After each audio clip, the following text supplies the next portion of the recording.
নুসরাত হত্যার রায়ের বিষয়ে এখন আমরা যাব ফেনীতে। সেখানে ভুক্তভোগী ও সাধারণ মানুষের প্রতিক্রিয়া জানতে আমরা সরাসরি যুক্ত হচ্ছি আমাদের ফেনী প্রতিনিধি দিদারুল আলমের সঙ্গে। দিদারুল, আজকে যে রায় ঘোষণা করা হয়েছে তার পরিপ্রেক্ষিতে ফেনীর মানুষের এবং রাফির পরিবারের মানুষের প্রতিক্রিয়া জানতে চাচ্ছি আপনার কাছ থেকে।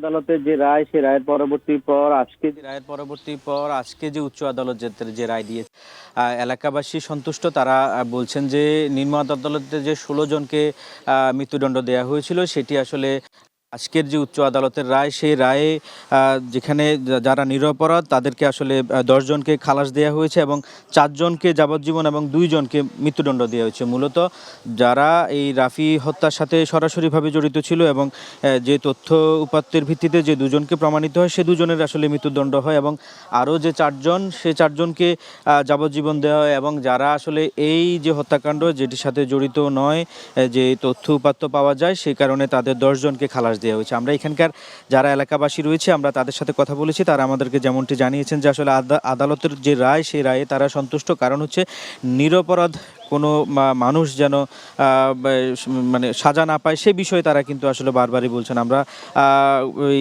কিছুক্ষণ আগে নুসরাতের যে পরিবার আসলে কোনো সদস্যই বাড়িতে নেই, শুধু নুসরাতের মা বাড়িতে রয়েছেন। তার 3 ভাই তাদের কর্মস্থলে অবস্থান করছেন, যে কারণে আমরা এখন পর্যন্ত পরিবারের কোনো তথ্য, তাদের যে বিষয়ে তারা এখন পর্যন্ত কোনো মন্তব্য করেননি। তবে আমরা গতকালকে তাদের সাথে বেশ কয়েকবার যোগাযোগ করেছি। তারা বলছেন যে উচ্চ আদালতে যে রায় দিবে তারা সেই রায়ে সন্তুষ্ট এবং বিশেষ করে তাদের যে নিরাপত্তার যে বিষয়টি বলা হয়েছে, এবং তারা বলছে যে তাদের নিরাপত্তাও বাড়ানো হয়েছে এবং সেই নিরাপত্তা নিয়েও তারা আসলে সন্তুষ্ট, সেটি তারা আমাদেরকে বলেছেন।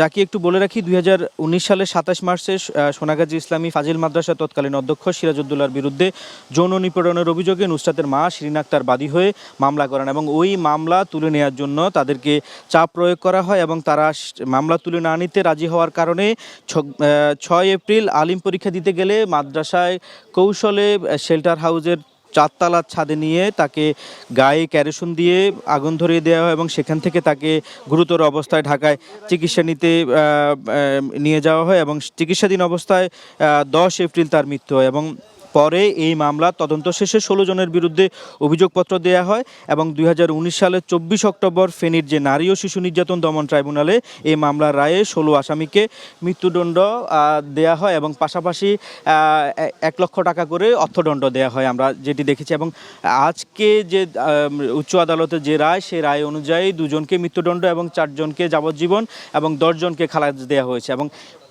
মূলত এই যে সোনাগাজী এলাকার যে সকল মানুষ রয়েছেন এবং নুসরাতের আশপাশের এলাকার মানুষ যারা রয়েছেন, তারা আসলে এই রায় নিয়ে তারা সন্তুষ্ট। তারা বলছেন যে যারা অপরাধী তাদেরই শাস্তি হোক, এমনটি দাবি করছেন। জাকিয়া।